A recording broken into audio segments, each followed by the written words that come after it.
Pioneers are being actively encouraged to contribute in a variety of ways by the Pi Core team, which is actively building the Pi ecosystem.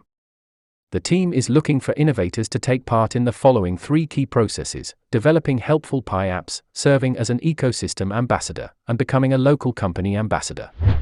The development of practical Pi apps is a great method for innovators to support the utility of the Pi ecosystem. Pi apps are mobile web applications designed to make life easier for Pi users. Any innovator with a clear plan and a compelling idea for a product can work with other developers via Brainstorm app, or if they are not a part of the network, they can begin developing a Pi program in their own local setting. These programs can be simple tools or more complex ones that help Pi users with a variety of tasks, such as entertainment, education, social interaction, consumer utilities, and any other exciting ideas a pioneer may have.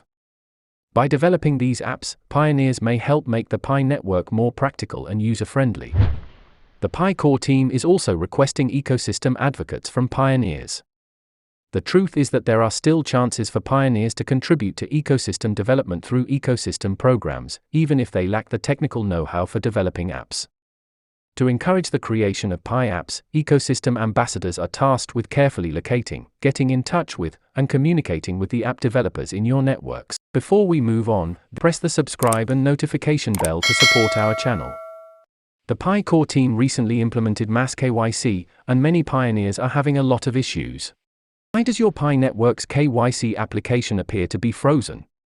We'll quickly look at the KYC applications on the Pi network to see why.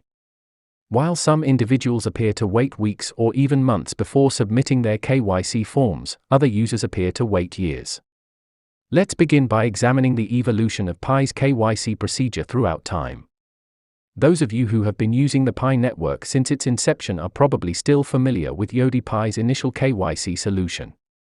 YodiPi was a third-party service provider that handled the KYC applications for the Pi network, but the costs associated with each validation made it impossible to process millions of pioneers quickly. Artificial intelligence, AI, is at the heart of that solution, automatically verifying the documents users submit and, ideally, instantly approving the user if the documents check out. This will allow the solution to grow effectively and handle the verifications for the millions of users who have joined Pi network over the years. Without going into too much detail, the most crucial thing to remember for those of you who are unfamiliar with how AI functions today is that they are being trained by closely examining an expanding quantity of datasets to establish whether the ID you gave is legitimate and actually yours. Because AI is eventually executing on a computer with limited resources, for some customers the verification process appears to be stalled for weeks or even months. Lack of resources is the primary cause of why some people are still unable to complete KYC. Just a finite number of datasets can be examined by the AI each day. Our video has come to an end for today. Please click subscribe and turn on your notification bell to make sure you receive future updates and notifications.